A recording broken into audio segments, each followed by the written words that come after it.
We are planny planners. We're the planniest planners you've ever known. I'm going to work until I go home, and then I'm going to work more, and then I'm going to go to bed, and I'm going to get up and do it again tomorrow. Even when space opens up to rest, we get so excited that then we fill it in. We're going to meet up with you guys, and then y'all are coming over for games, and we're going to Skype with our family right after church, and then we get to the end of the day, and we're absolutely wrecked. I don't feel like I'm resting. I'm always on to the next thing in my mind, and I carry a lot of stress. Why can't I rest?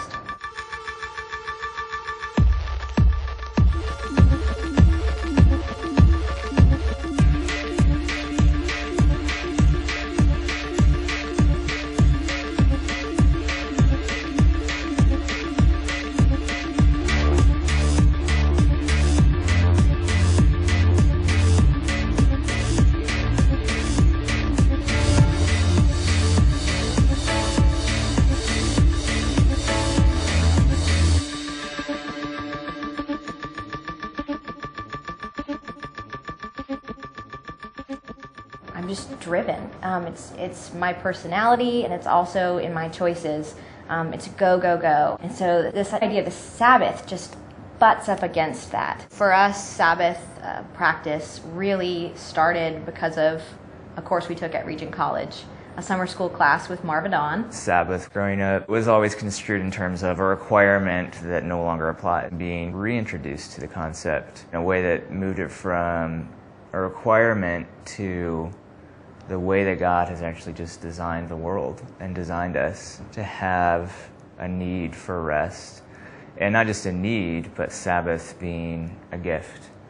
We're just brand new concepts. The class itself was based around Marva Dawn's book, Keeping the Sabbath Wholly. And she says there's 4 ways to enter into the Sabbath. There's ceasing, there's resting, there's embracing, and there's feasting. We actually use the phrase time is money, which is an interesting idea and maybe not completely true. And so, but in that mindset, it's how do you use your time as efficiently as possible and produce the most? And Sabbath just rejects that as a paradigm for how you would spend your day. And even that phrase, spend your day, is like surprisingly monetary, you know? So ceasing from your paid employment and ceasing from your work as a student have been 2 baselines for us when it comes to ceasing from work. Something that's been painful to realize through Sabbath is how much the rest of my life is full of work and distraction, and how that busyness and how that constant noise is one way of just kind of floating along on the surface of life. Just by stopping that for a day, or trying to stop that for a day, and realizing how hard it is a call to not live life that way. I think we say no to some things so that we can say yes to better things. I almost always have a Sabbath nap after church. It's not actually that restful to spend a whole afternoon just browsing the web. And we're not really hard and fast about that. I mean, we'll Skype with our family, or we'll watch a movie occasionally, but trying to rest in ways that are a little bit more restorative and a little bit less the things we default to. I really feel like the Sabbath saved my life when it comes to my own physical brokenness. So I have a chronic pain condition for about a decade now, and not knowing how to enter into rest fed into that problem. Sabbath is not just about your well-being. It's for something, and largely that for is the other. We're quite far away from both of our families. If we want to share our lives with them, we need to set aside time to have those Skype conversations or talk to them on the phone. And so Sabbath has been a time we could embrace people and relationships that otherwise would be really difficult to maintain. And then similarly, it's this space where you can enjoy longer, slower, bigger, chunks of time with friends.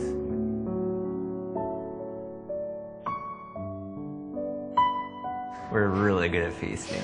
So good. No, feasting's the best. Feasting is the part of Sabbath that I think makes us long for it the most. There's an actual tasting of what is to come, of shalom, of the perfected kingdom of God. Gratitude is necessarily part of feasting. The sense that something's given that's undeserved, that it comes to us as grace, is cause for joy. And hospitality, right? When something's given, it's also available for others. And you won't let me down if you took time off, though it could cost you your job. We've glorified the busy life to feel our times worth something. Oh, oh, oh, oh, oh.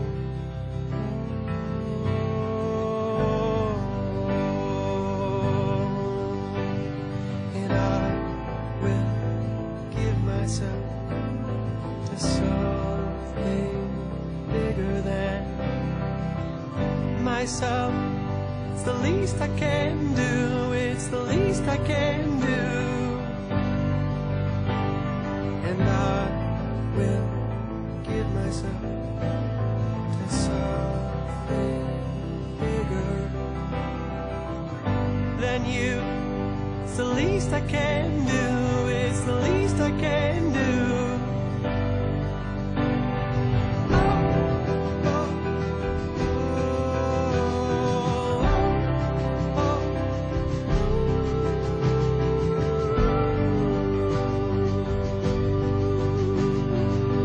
Lord, thanks for all you give us. Thank you for this day of rest.